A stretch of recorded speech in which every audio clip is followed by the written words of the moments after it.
anxiety and depression, are not in your head. They're actually in your gut. And taking care of your gut is the way to fix these issues in your brain. And the good news is it's fixable. I see it every day. Welcome to the Lavendaire Lifestyle, the podcast on personal growth and lifestyle design. My name's Eileen, and I'm here to guide you to shine as your brightest self and create your dream life. We all have a light within and the power to create a life we love. Every Sunday, we'll share thoughtful conversations exploring how we can build a better future for ourselves and our world. Life is an art. Make it your masterpiece. Hello, my loves. Welcome back to the Lavendaire Lifestyle Podcast. It's Eileen. Today, we are talking about gut health and the gut-brain connection. We talk about how important it is to have a healthy gut, not just for our physical health, but for our mental health.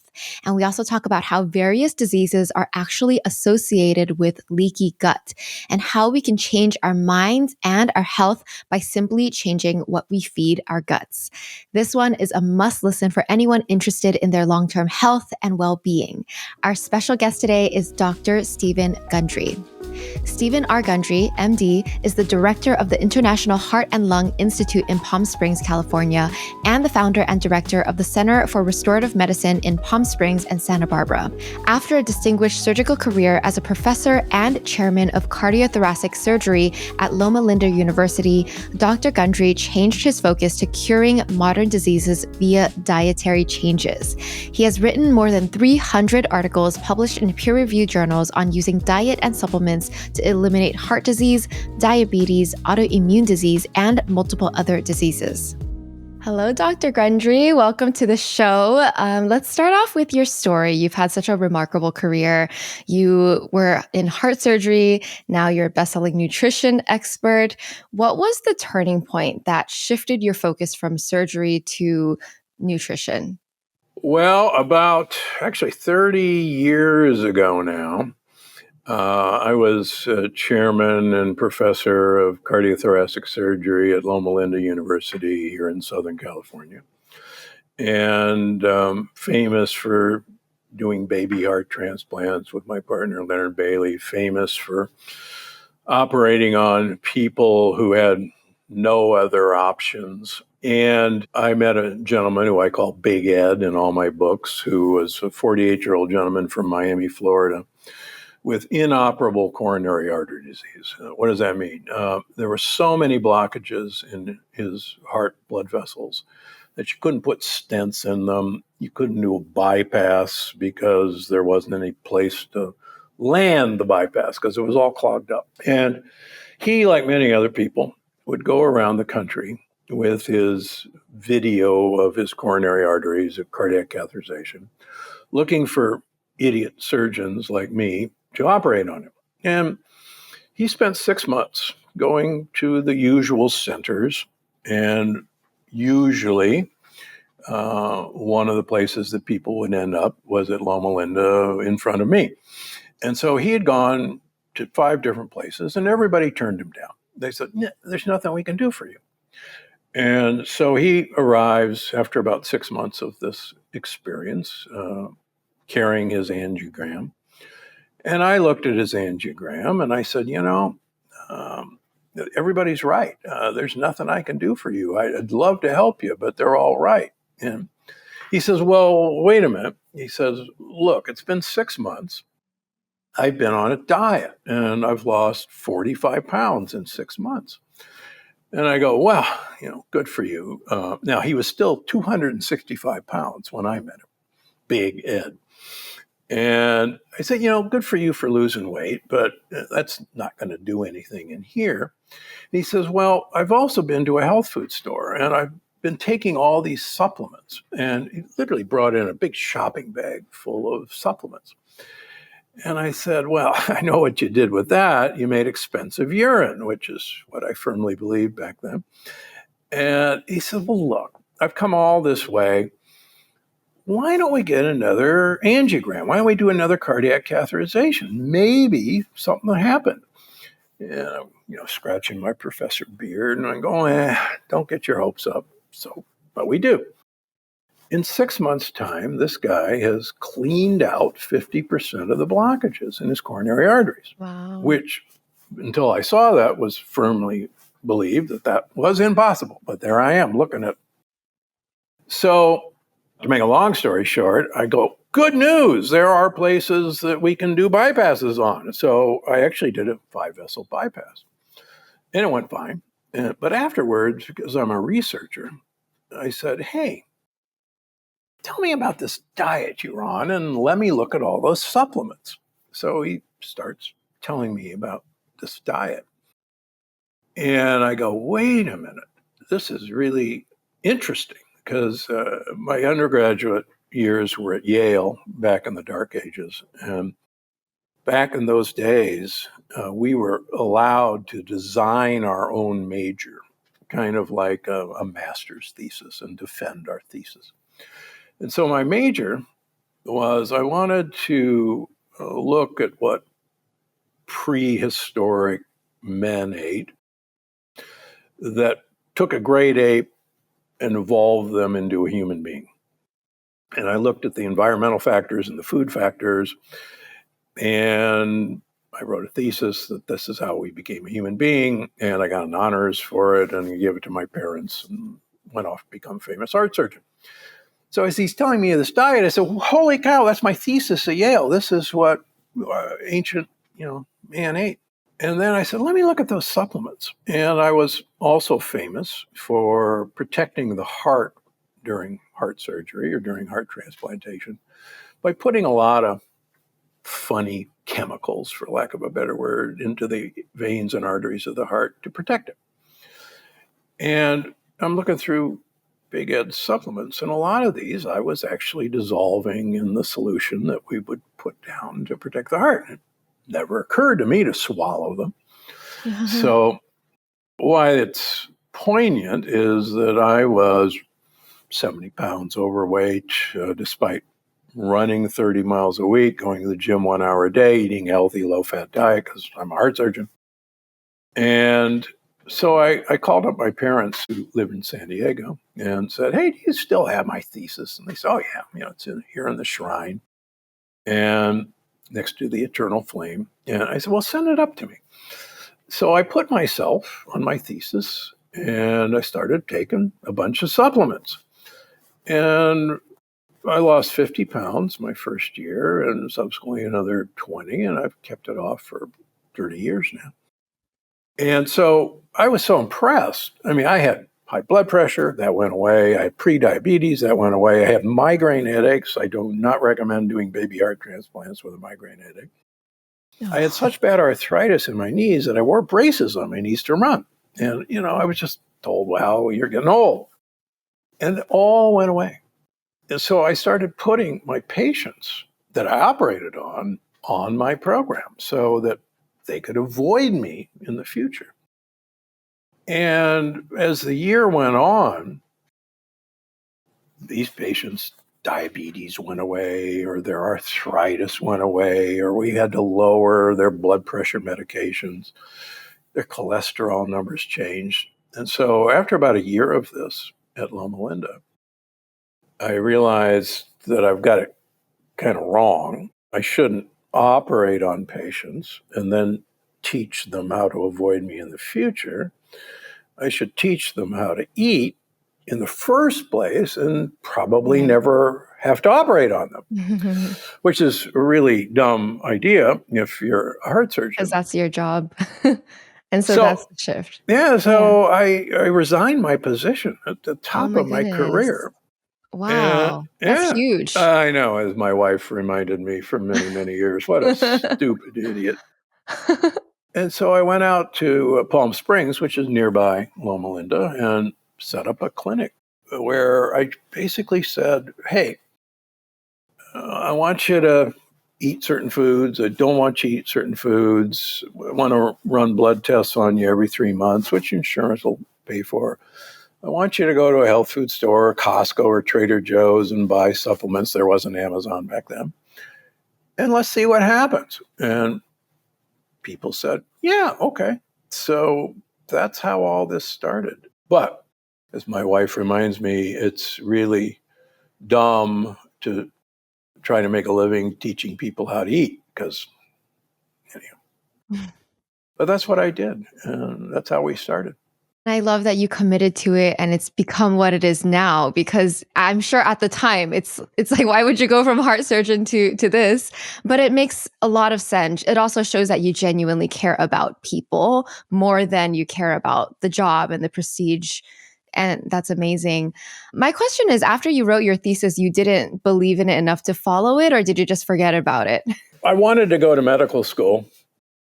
I wanted to be a doctor since I was 10 years old when I read a book in my elementary school library called All About You. And so I was basically determined to be a doctor. I thought, believe it or not, about taking a year off and going to study in Africa with a person I give credit to in one of my first books, Dr. Sapolsky from Stanford, who studied baboon culture, and I used a lot of his research. And I said, "Oh man, this is so cool. I need to go do it." But medical school called, and Yeah. back in those days, getting into medical school was very difficult. It Yeah. still is, but Still very is. difficult. Mhm. So then I, became a traditionally trained physician. You know what? I think it all happened in the order it was meant to happen. Yeah. Look at you now. Yeah. Let's pause for a moment to thank today's sponsor, Shopify. We're so good at encouraging our friends to go after their dreams. When they're stuck in the what ifs, you become their biggest cheerleader. You tell them to just start. But when it's us, suddenly we need a perfect plan, the right moment, all the answers before we begin. Building the Lavendaire shop reminded me of this truth. You don't need to be an expert at everything. You just need to start and find tools that make it possible. Shopify is a commerce platform behind millions of businesses around the world and 10% of all e-commerce in the US. Shopify removes the barriers that usually keep people stuck. Beautiful templates let you build a store that reflects your style, no coding required. AI tools write descriptions and enhance your photography, while marketing campaigns help you reach your customers. It's time to turn those what ifs into with Shopify today. Sign up for your $1 per month trial today at shopify.com/TLL. Go to shopify.com/TLL. That's shopify.com/TLL. So let's get into what you learned, this diet, and what do you teach now? I'm sure people are very impatient. They're like, what was the diet? What were the supplements? Come on. What changes your life? Tell me now. So Hippocrates, the father of medicine, 2,500 years ago, said all disease begins in the gut. And I've spent the last 30 years trying to figure out how he knew that. Because with every passing year, I submit, and others submit now, that all disease begins in a leaky gut. And one of the fathers of literally finding out that leaky gut exists, intestinal permeability exists, is a pediatric gastroenterologist who's now at Harvard by the name of Alessio Fasano. And what most of us would have thought was pseudoscience, oh, leaky gut, yeah, right. We can measure it, we can quantify it, we can watch it go away, or what I do. And so how does leaky gut come about? And just remember that the Human Microbiome Project was not completed until 2017. So we had no idea. We knew bacteria lived in our intestines, but we really thought that the intestines were just kind of a hollow tube, and we would swallow food and magic happened. And we would absorb proteins and sugars and fats, and whatever was left over, we crapped out our rear end along with some bacteria who were just there for the ride. And after the Human Microbiome Project, we discovered that there's 100 trillion bacteria living in our gut. There are more bacteria, 8 times more bacteria living in each of our guts than there are plants in the world. Wow. Whoa. Insane. Yeah, insane.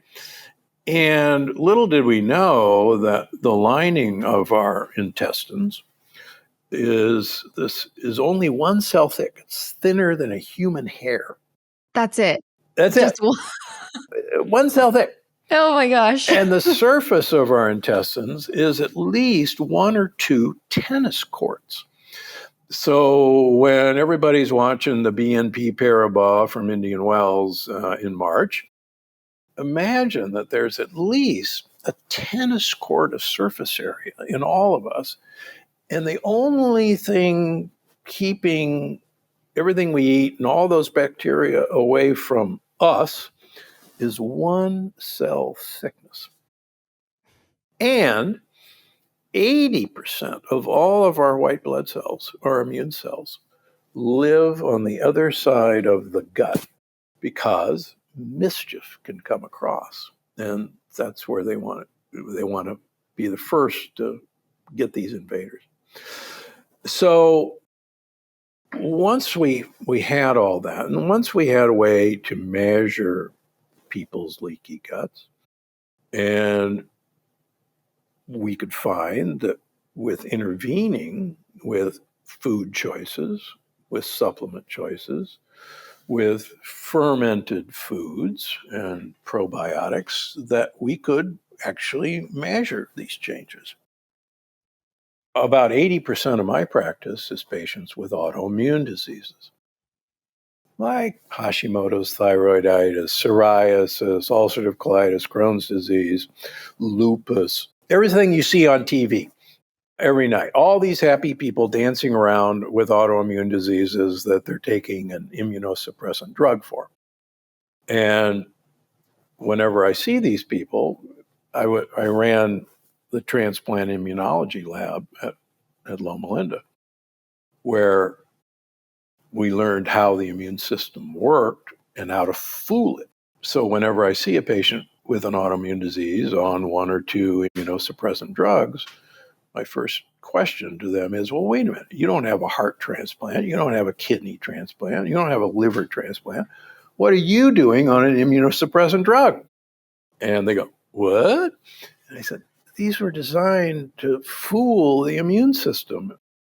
The immune system is activated, and don't you want to know what's activating them? And so that's how all this got started. What are the symptoms of leaky gut and how would you know if you had it? Because it seems like it could be anything. In The Plant Paradox, which was my monster bestseller, I list a variety. For instance, if you've got a rash, eczema, you have leaky gut. If you have a migraine headache, you've got leaky gut. If you have arthritis, you have a leaky gut. If you have coronary artery disease, you have leaky gut. If you have memory loss, brain fog, you have leaky gut. If you have osteopenia or osteoporosis, I got news for you, it's caused by leaky gut. You're saying it's all leaky gut is connected to so many Everything. diseases, everything. And how do we develop it? Is it just by what we're eating or not eating? And this was part of the plant paradox. Normally, if everything was working well, we have our microbiome was designed to, believe it or not, protect us, them, from substances primarily in plants that wish to do us harm. Now, plants were here first. They had it really good because nobody wanted to eat them. When insects arrived, plants couldn't run, they couldn't hide, they couldn't fight, but they were chemists of incredible ability. They can turn sunlight into matter, and we can't figure out how to do that yet. So they use literally biologic warfare to make their predator not feel good, not do well, not thrive. And a lot of those plant defense compounds are what I got interested in, which are lectins. For instance, gluten is a lectin. Oxalates are another part of the plant defense system. Interestingly enough, bacteria, if we have the right ones, love to eat these plant compounds. They eat lectins. There are gluten-eating bacteria. There are oxalate-eating bacteria. Believe it or not, there are even plastic-eating bacteria. And what we've done, I call them the 7 deadly disruptors. And just to give you a few, I'm old enough to remember when broad spectrum antibiotics were introduced in the 1970s. And they were miraculous in so many ways, because in the old days, if somebody had an infection, let's suppose they had pneumonia, we didn't know what the bacteria was, and we would have to culture it on a petri dish. And then we'd have to test various antibiotics to it to see if it stopped the growth. And this could take days and days. In the meantime, these poor patients were dying like flies. Well, when broad spectrum antibiotics came out, it was like having a automatic machine gun shotgun where we could just wipe out every bacterial species and not have to worry about who they were. And it was miraculous. What we didn't know is not only we were killing all the bad guys, but we were killing all the good guys in our gut. And we didn't know that there were good guys in there. So that was number one. Now, unfortunately, antibiotics, we take them, they're prescribed. They're fed to our animals to make them grow faster. And those antibiotics are in the flesh of the animals we eat. My goodness. Yeah. Mm-hmm. So every day we're killing off this microbiome that was designed to protect us. Number two, in the 1970s, the herbicide Roundup was invented, glyphosate. And believe it or not, glyphosate was patented as an antibiotic. It was not patented as a weed killer. Wow. And we now know, and I write about this in the gut-brain paradox, that glyphosate is now not just a weed killer. It's all sprayed on almost all conventional crops to make it easier to harvest. Wheat, corn, oats, even organic oats have glyphosate residues. Wow. And most of our wine has glyphosate. Yeah. This is scary. Exactly. It is scary. Yeah. And so glyphosate kills off all of these bacteria in our gut as well, particularly the bacteria that manufacture the feel-good hormone serotonin. Oh. And we all wonder, well, wait a minute, why do we have so much depression and anxiety? Now, there's lots of reasons, social media, COVID, blah, blah, blah. But all the people with depression and anxiety do not have any serotonin-producing bacteria in their gut. Wow. So that's just a couple of examples. Wow, that's so crazy, because it's hard to control what we eat if it's on everything. Antibiotics and everything. Yep. Okay, let's talk about your book, The Gut-Brain Paradox. What inspired you to write this, and how is this related? Believe it or not, I still see patients 6 days a week. On the 7th day, I'm at Gundry, MD. So I literally work 7 days a week. I see patients on the weekends.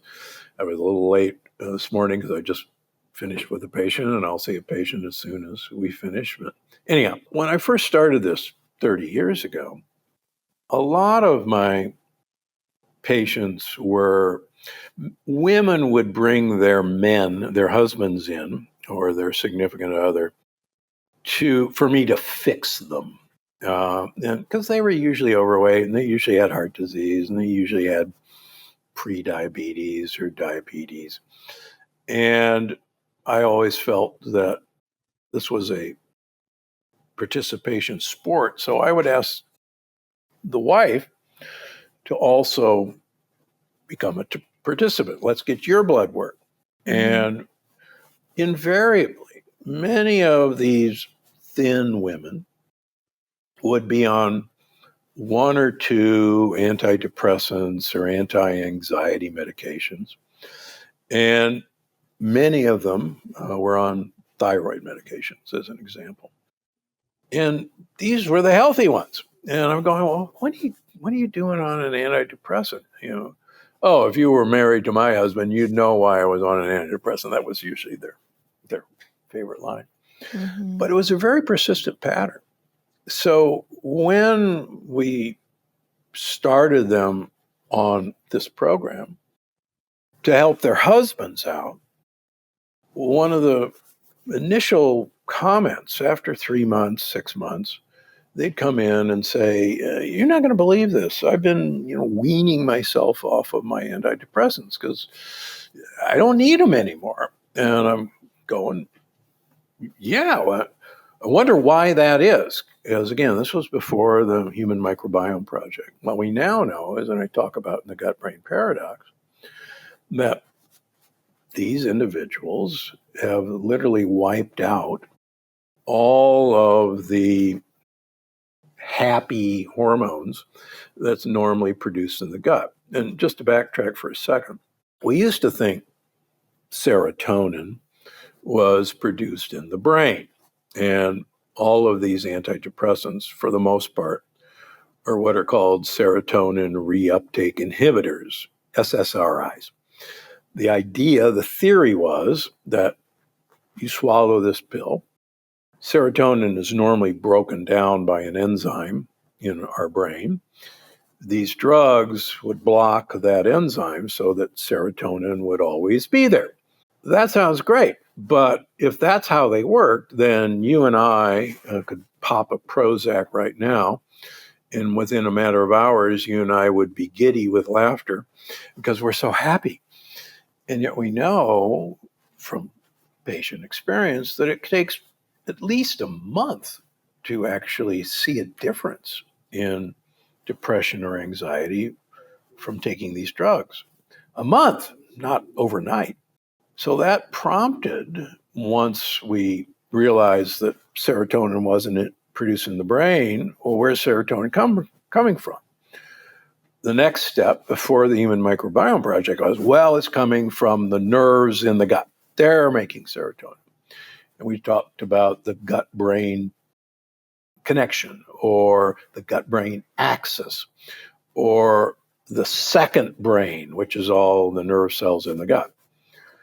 Once the Human Microbiome Project was completed, oops, the serotonin is being made by bacteria in the gut. We just didn't know they did that. And oops, there are only certain bacteria that make it. And oops, by the way, all these depressed people, once we put them on these SSRIs, lo and behold, after about a month, the bacteria in the gut change to have more serotonin producing bacteria. So that explains why it took so long for something that was supposed to be happening up here. It was actually changing the bacteria in the gut. Interesting. And now that you know the bacteria that creates it, so what foods can we eat? Yeah, I wish it was that simple. Okay. When I first started this, I was naive and I thought we could cure leaky gut in a couple of weeks. It takes, and I've published this data, it takes most people 9 months to a year to actually get things turned around. And we can see the progression every 3 months.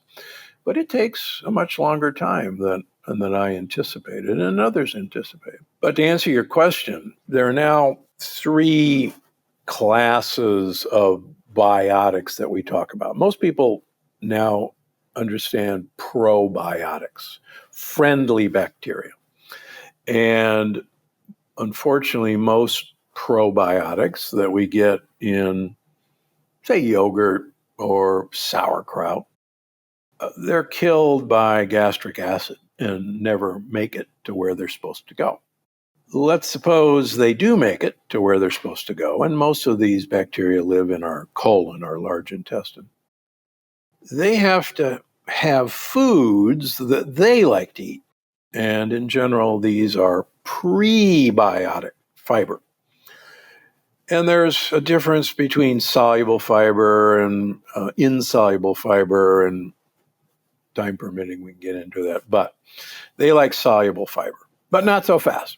So there were a couple of excellent microbiologists at Stanford, a husband and wife team called the Sonnenbergs.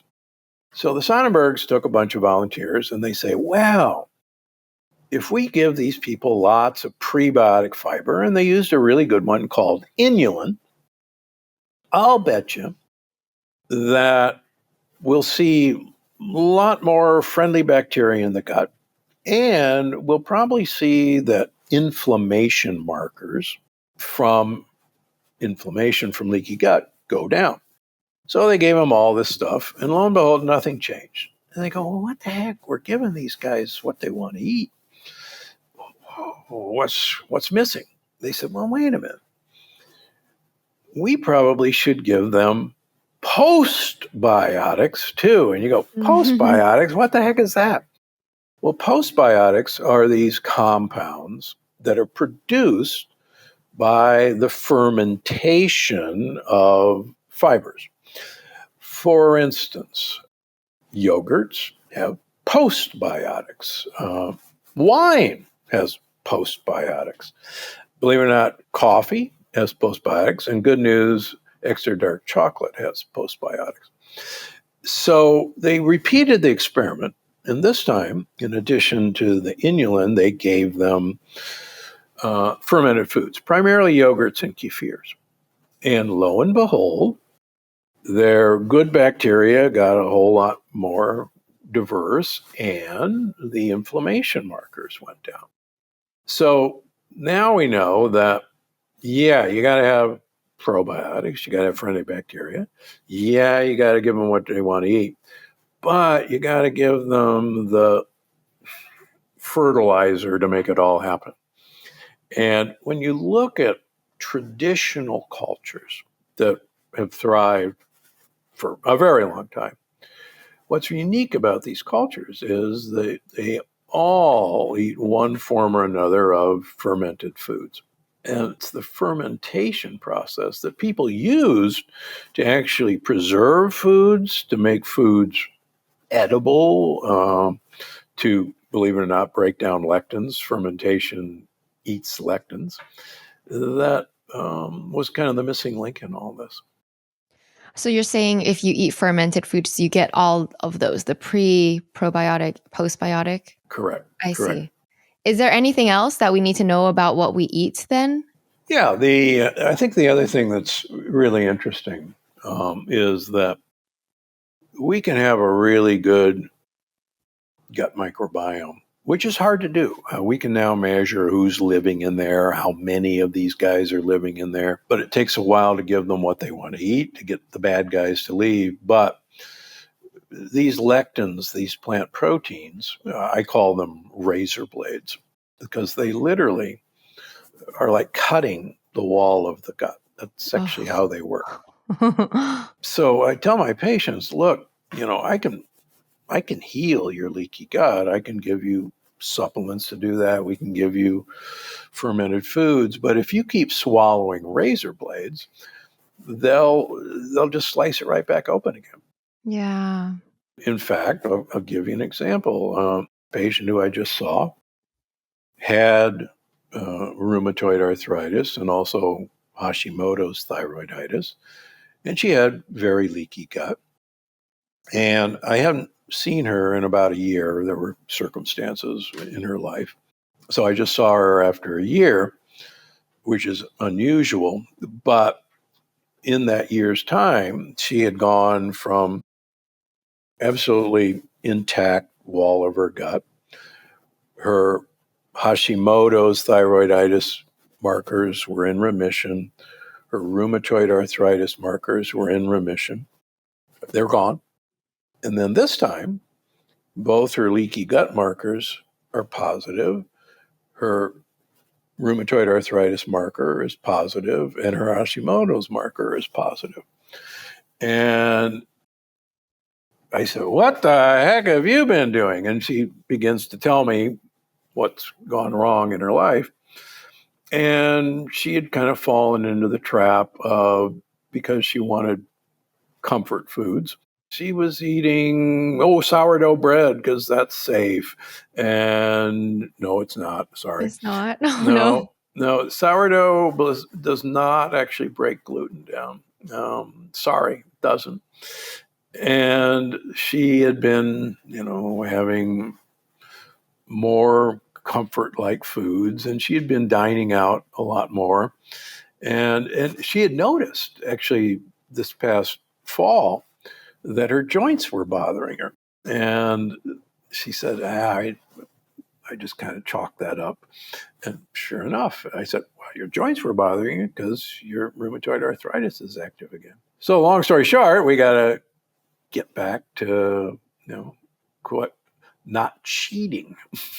So you're saying the main thing is gluten, which has the lectin in it? So wheat is just one of many lectin-containing foods. 100% of my patients with leaky gut have antibodies to the various components of wheat. 100%. 70% of them have antibodies to corn. And sadly, most people who are told to eat gluten-free are eating a corn or rice-based diet, and they still react to it. So there are lectins, for instance, in the nightshade family: tomatoes, peppers, potatoes, eggplant. There are lectins in beans. You can ferment beans or you can pressure cook beans, and those are destroyed. There are lectins in peanuts and cashews. Many of my patients react to the lectins in the peels of almonds and so forth. So, and these are plant defense compounds. Plants don't want us to eat them, and they don't want us to eat a lot of their babies. And so they arm their babies with razor blades. I mean, a lot of these foods are also sometimes recommended as health foods, right? Because they are That's just the problem. regular whole foods. So what is your take? To avoid them, or is just to like regulate the amount? Yeah, it's like the plant paradox subtitle was the healthy foods that are killing you.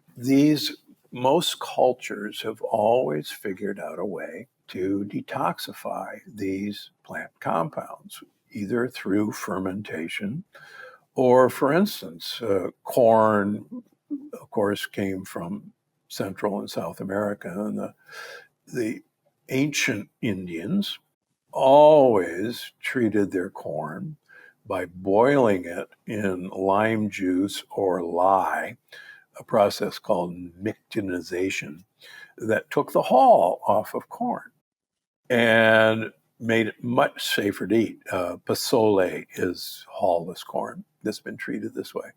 And then that was ground into flour called masa harina flour, and you only made a tortilla after you did all that. We're stupid that we don't learn from our ancestors. I mean, for instance, quinoa, the Incas always let it rot. They fermented it and then they cooked it. And it's not on the package directions. Quinoa is loaded with lectins. Oh my goodness. That's like one of those health foods that people turn to. Right. And see. when we take away these supposedly healthy foods or teach people how to use ancient methods to detoxify them, everything suddenly gets better. It's like it's a knowledge gap. Well, remember, we've had so many ways to cover up ways of making us feel bad. So, an antidepressant, that'll cover things up. Or let's take an Advil or an ibuprofen to take care of our pain. Well, drug companies knew, believe it or not, that both ibuprofen, Advil, Aleve actually causes holes in the wall of our gut. Oh. And the more holes you make, the more pain you get. The more pain you get, the more you'll take of these. The more you take of these, the more holes you make and the more pain you get. Bummer. Yeah.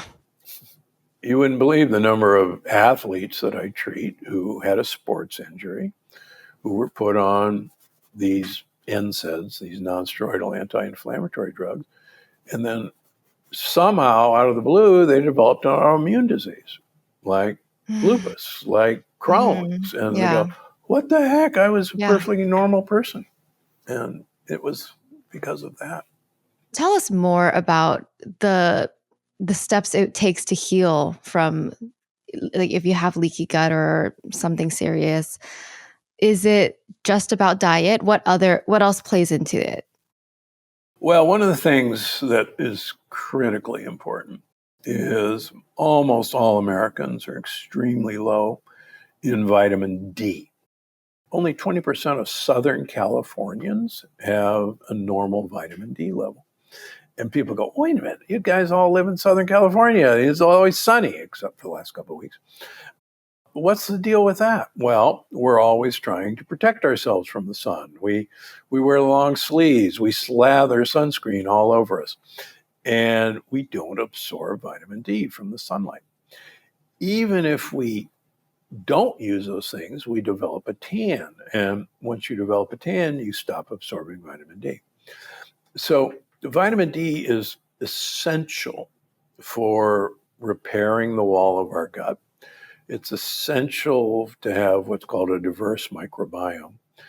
The University of California, San Diego, just south of you, believes the average American should be taking 10,000 international units of vitamin D3 a day.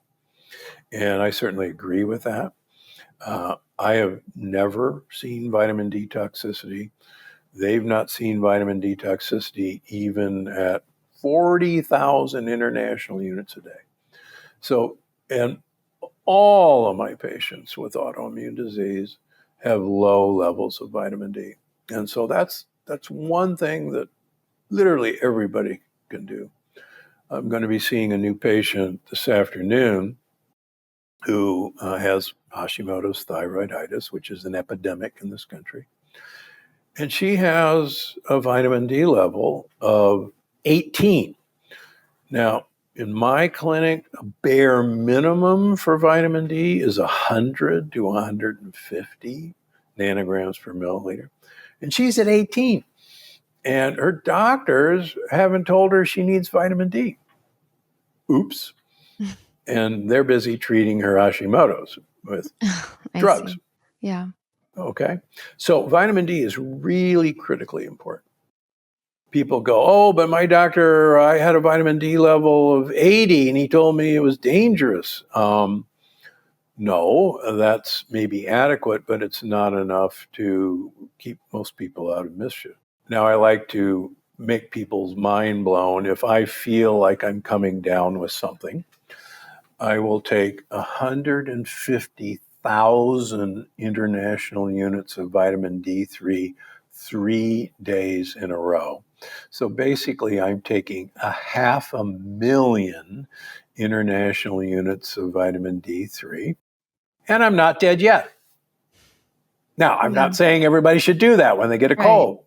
Maybe they should, but we've really not been given good advice about the importance of vitamin D. Right. Okay. The second thing I think that's really important is the less we swallow these razor blades, or the more we learn how to detoxify them. For instance, beans are great if you detoxify the lectins. So how do you do that? Well, you can soak them and pressure cook them. And there are two companies that make pressure cooked beans. One is Eden brand. The other is Jovial, which is an Italian brand, like a happy person, Jovial. And they pressure cook their beans. So they're perfectly safe. But you got to know how cultures always did this. I see a number of my patients originally came from Brazil. And a number of my patients developed an autoimmune disease when their pressure cooker blew up, and they had always pressure cooked their beans in Brazil. And several of them, their autoimmune disease popped up when their mother pressure cooker blew up and they didn't use it anymore. And they started eating beans that weren't pressure cooked. Interesting. Yeah, fascinating. Wow.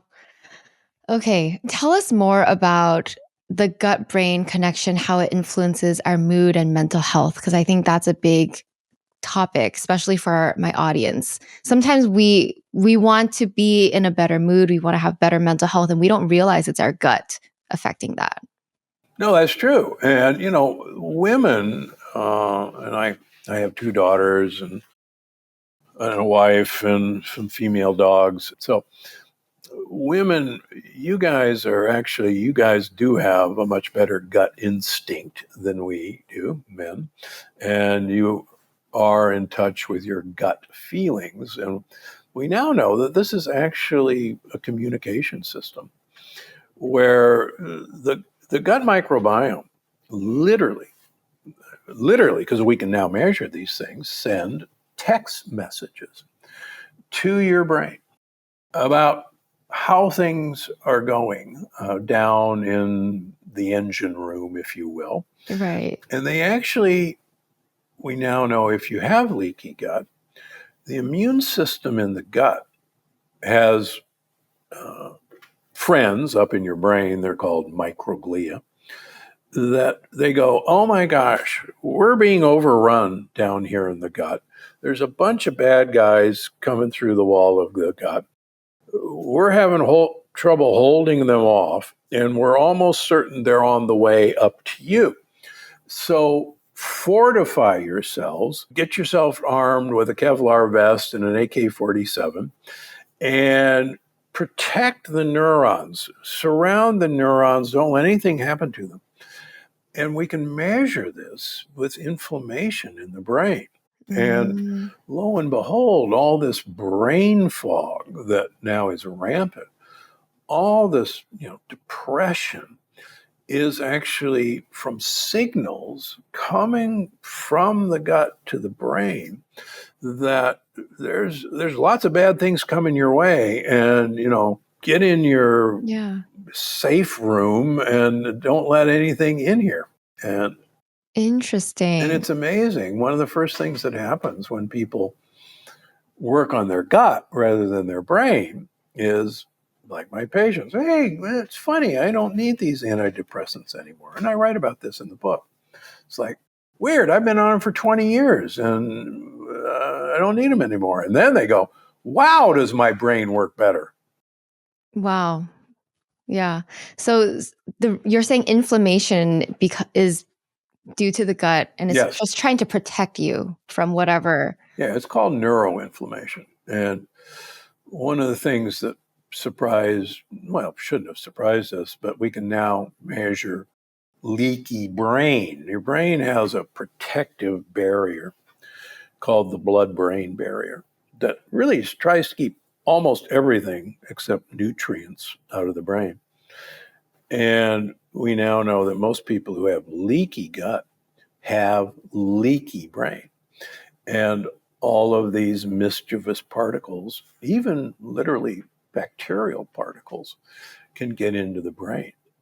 And we used to think that the brain was sterile, that there couldn't possibly be bacteria living in the brain.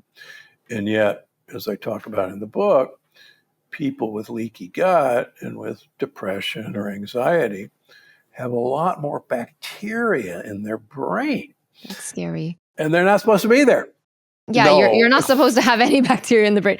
Oh, that sounds scary. But the good news is, and this is with animal studies, when you fix the leaky gut, then the bacteria leave the brain. I see. The good news is that this is all fixable. Right. It's all fixable in the gut. In the gut, where Hippocrates said we should have been looking 2,500 years ago. The three main takeaways I'm taking is like you have to have the prebiotic, probiotic, postbiotic, avoid the lectin or anything that kills the lining, and also vitamin D, which you mentioned. Is there anything else that we should know? Well, I think that's a really good starting point. Okay. They're really fairly easy to implement. Some people don't want to hear that they can't have their bread or they can't have their sourdough bread. For instance, we now are seeing masa harina tortillas, or you can have an almond flour tortilla or a cassava flour tortilla. There are luckily ways around this that make life still worth living, if you will. Mm. I mean, we don't want everyone to have to be a monk and isolate themselves from the world. We have to live in this, and here's how to do it.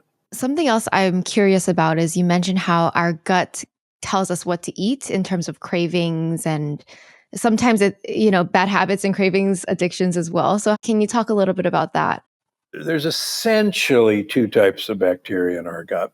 The good guys have to eat what's called soluble fiber. And these are just long chains of sugar molecules that are bonded together in a long chain called polysaccharides. And we don't have enzymes that do a good job of breaking all these sugar molecules together and utilize them. But our gut microbiome loves these things to eat. They just think it's dessert. On the other hand, there are bad guys that love simple sugar molecules, sugar. And they tend to live up a little higher in our gut. And what we now know is that the bad guys can literally send text messages to our brain that say, hey, you really want some sugar. That's what you want. It's not you, it's them. And they actually hijack our thought processes to get more of this. Now, this became evident. The original work was done in mice, where they would take what are called germ-free mice, and mice and rats are really good at eating poop. They actually like to eat poop. And so you would take fat mice, obese mice, and feed these skinny mice poop from fat mice, and the mice would get fat. Oh, Yeah, because they're having the same bacteria. bingo. Oh my goodness, that's so interesting. So the bacteria changes what happens. Changes their habits or diet. Exactly. Oh my gosh. And they showed that you could have a skinny mouse eat fat human poop and do the exact same thing. Oh my goodness. One of the most remarkable ones, which I write about in the book, there was a woman marathoner in England who developed a horrible, life-threatening bacterial infection in the colon called C. difficile. And oftentimes the only treatment is a fecal transplant, getting poop from somebody else and shoving it up their rear end to recolonize the gut. Interesting. And it's a long story, but it works. Yeah. And we try to get poop from a relative because relatives actually share very common bacteria. Interesting. So the best donor was a niece of hers who happened to be 30 pounds overweight. And the fecal transplant was successful. She survived. And she went back doing exactly what she did. And over the next year, she literally gained 30 pounds, even though she really didn't change anything. She was still a runner. And it was written up. And so she was inoculated by the obesogenic bacteria from her cousin. That's so fascinating. But how do we get that bacteria in the first place? It comes from diet, right? Yeah, it comes from diet. And for some reason, it stays because you're feeding it? Well, they're always there. Okay. So our gut is a tropical rainforest where there's good guys and there's bad guys. And they're all kind of keeping themselves in proportion. But if your diet is primarily simple sugars, or refined carbohydrates, or ultra processed foods, then these guys have everything they want to eat. And the guys who are the good guys, literally have nothing to eat. And so they die off eventually. That's Oh, exactly right. They starve to death. wow. And that's why the process of rebuilding this tropical rainforest takes a while. You got to starve the bad guys, but you got to give the good guys, what they want to eat, what they need to eat, which is the soluble fiber. Soluble fiber, so that means like vegetables. The chicory family of vegetables is some of the best stuff. So radicchio, that kind of Italian red lettuce, asparagus, Belgian endive, which you see in grocery stores and Trader Joe's. That's a chicory family of vegetables. Sweet potatoes are a great choice. But those are gut bacteria really like. Yeah, this is great. Can you share some more foods that you are just like top 10 best foods if you were to just start feeding your good bacteria? Where do we start? Another way to look at this, our great-great-grandparents ate whole foods, and they ate those whole foods whole. And what was in whole foods, besides proteins and carbohydrates and fats, were all of this remnant fiber. And we cannot digest it. We can't absorb it. But what happened is we digested what we could digest, and then all the guys waiting down below said, okay, here comes dinner. It's their time. It's my time. And we're getting it every day. I'll give you an example. There was a great study in China a few years ago where they put people on a 2-week water fast. All they got was water. Half the group got 100 calories a day of soluble fiber, indigestible soluble fiber. That means they couldn't absorb it, but it was exactly what their gut microbiome needed. What's interesting is the people who got 100 calories a day of soluble fiber, 2 weeks on a water fast, had absolutely no hunger. Wow. The other guys who didn't get it, I'm starving to death. Yeah. And it's called the gut-centric theory of hunger. And it's basically all of our cravings are because we're starving the good guys. And if you give them what they want to eat, they go, hey, we're good. Everything's fine. That's so fascinating. Just to go one step further, GLP-1 is made by bacteria in the gut. The injector, Ozempic and Zepbound. Right. So if you give them the foods they like, they make the GLP-1. The hunger suppressant. Yeah, exactly. Oh, Yeah. okay. And they're going, hey, we're good. You don't have to go scrounge around for anything else. We're fine. Thank you. I see. They're the ones doing the talking in there.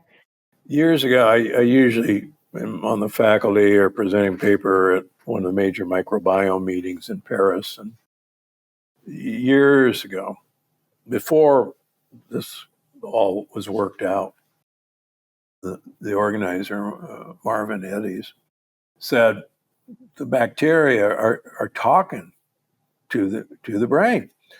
And I said, well, what do you mean they're talking to the brain? He says, well, they're sending them text messages. And I said, yeah, right. Where are these text messages? He says, you wait. We're going to find. Well, now we've discovered this language. It's like breaking a code of, like the Enigma code in World War II. Yeah. It's like, oh my gosh, there is a language, and now we've discovered it. And the guy was right. It was just, there has to be. And now we know that there is this communication system. That's amazing. And I love that this is all new knowledge that we're continuing to learn more about. Like, I'm sure there's so much more down the line that we're all going to learn eventually. What are you most excited about or curious about to know? Well, you're right. Eventually, we're going to get to the point of true personalized medicine where I mean, we can measure who's in there now. Yeah. What's been frustrating is we pretty much know who's in there, but we really haven't figured out quite what each of those guys needs to eat to make everything happy. In fact, as I write about in the book, to make some of these text messages, it's almost like a car assembly line where you have 5 different bacteria. Each bacteria needs something the bacteria in front of them makes to eat to make the second compound that the third bacteria needs to eat. They're connected They're in all their connected. way. Yeah. And it's figuring out, okay, who's missing, or what does this guy need to eat? And that's where everything's going now. That's why it's really exciting. Okay. Yeah, if one guy in the chain isn't getting what he needs, the rest of them, You're done. that's so interesting. Yeah, that's exactly right. It's so crazy how many things to be right in order for you to be healthy if you look at it in that way. That's right. And way back when, I mean, we've done this to ourselves, and it's going to take some work to redo it. No, but it's interesting if you look at ancient methods of cooking and eating that we already give ourselves everything we need. That's exactly right. These guys worked this out. I mean, for instance, everybody thinks brown rice is good for you. Brown rice has a really horrible lectin. Wow. I mean, 4 billion people use rice as their staple. Yes. Why do 4 billion people go to the trouble of taking the hull off of brown rice and eating it white? Are they really that stupid? Of course not. Oh my goodness. So this is new knowledge to me. Obviously I eat rice, and you're taught brown rice is healthier in modern times. So you're telling me it's not. I should just go back to white rice. Yeah, and the best is actually white basmati rice from India. Turns out it's a much safer rice. That's so interesting. Yeah, your ancestors knew not to eat brown rice. I see. There's so many things to learn and unlearn, but it's fascinating to me. Yeah, me too. Okay, Dr. Gundry, this was amazing. If there was one message you want to leave the audience with today, what would that be? I think the good news is that this is fixable, that these issues of, for instance, anxiety and depression are not in your head. They're actually in your gut. And taking care of your gut is the way to fix these issues in your brain. And the good news is it's fixable. I see it every day. I love that. It's so hopeful. It's so actionable, practical. Yeah. All right. Lastly, where can we find you online? Well, you can find me at the Dr. Gundry podcast. I've got over 1 million YouTube subscribers to that podcast. I've got a couple of YouTube channels, Instagram, Facebook. You can find me at drgundry.com and, of course, gundrymd.com, my supplement and food company.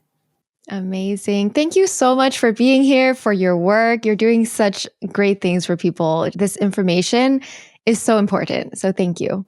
Well, thanks. That's why I keep seeing people 6 days a week, because I'm a bad expression. I'm a kid in a candy store getting to see all this good stuff happen to people. Amazing. Thank you. Well, thanks for having me. Appreciate it. Thanks so much for listening to The Lavendaire Lifestyle. If you like the podcast, please show your support by leaving a review on Spotify or Apple Podcasts. You can also subscribe to our podcast YouTube channel at youtube.com/Lavendaire Lifestyle and follow our Instagram at Lavendaire Lifestyle. Sending you so much love. Bye.